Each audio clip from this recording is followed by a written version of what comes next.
नमस्कार. स्वागत आहे आपलं हवामान अलर्ट या यूट्यूब चॅनलवर. आज दिनांक आहे 25 नोव्हेंबर. आज आपण 25 नोव्हेंबर ते 30 नोव्हेंबर पर्यंतचा हवामान अंदाज आजच्या व्हिडिओमध्ये पाहणार आहोत. व्हिडिओ शेवटपर्यंत नक्की पहा, जेणेकरून ज्या काही अपडेट्स असतील त्या तुमच्यापर्यंत पोहोचतील. सर्वप्रथम मोसमी सिस्टीम जर पाहायच्या गेल्या तर बंगालच्या उपसागरात या भागात जे कमी दाबाचं क्षेत्र किंवा पुढे जाऊन वादळ बनणार होतं, याची आता शक्यता ही पूर्णपणे कमी झालेली आहे. कारण बरेचसे मॉडेल दाखवत आहेत की हे वादळ बनणार नाहीये.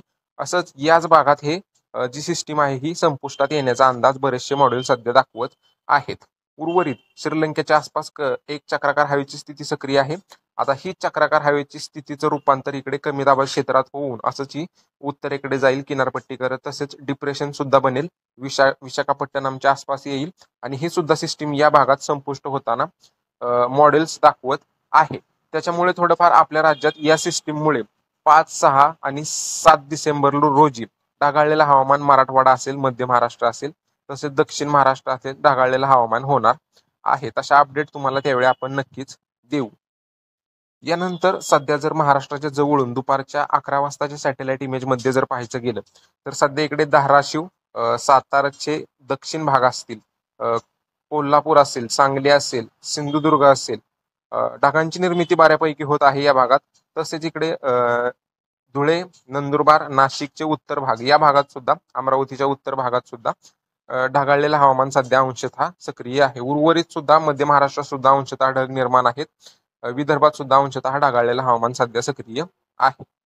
याच्यानंतर आजचा 25 नोव्हेंबरचा जर हवामान अंदाज पाहायचा गेला तर आज सांगली, कोल्हापूर, सिंधुदुर्ग या 3 जिल्ह्यात तुरळक ठिकाणी मेघगर्जनेसह पावसाचा अंदाज आजसाठी राहील.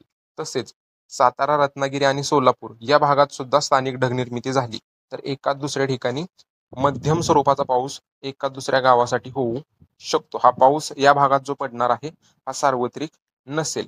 उर्वरित नंदुरबार, धुळे, नाशिकचे उत्तर भाग, जळगाव या भागात सुद्धा स्थानिक ढगनिर्मिती झाली तर एका दुसऱ्या गावासाठी मध्यम पाऊस होऊ शकतो. अमरावतीच्या उत्तर भागात सुद्धा तशीच परिस्थिती राहील. एका दुसऱ्या ठिकाणी स्थानिक ढगनिर्मिती झाली तर एका दुसऱ्या गावासाठी हलके थेंब पडू शकतात. बाकी पावसाची विशेष शक्यता नाहीये. राहिलेले जे सर्व जिल्हे आहेत पावसाची शक्यता कोणत्या जिल्ह्यातून दिसत नाही. इकडे धाराशिवच्या आसपास सुद्धा ढगनिर्मिती झाली, बीडच्या आसपास, तर एका दुसऱ्या ठिकाणी मध्यम स्वरूपाचे थेंब पडू शकतात.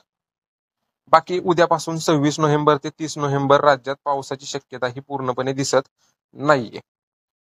बाकी सध्याच्या अपडेटमध्ये एवढंच. अशाच रोजच्या हवामानाच्या अंदाजासाठी आपल्या यूट्यूब चॅनलला नक्की सबस्क्राईब करा आणि हा व्हिडिओ तुमच्या शेतकरी मित्रांना नक्की पाठवा. धन्यवाद.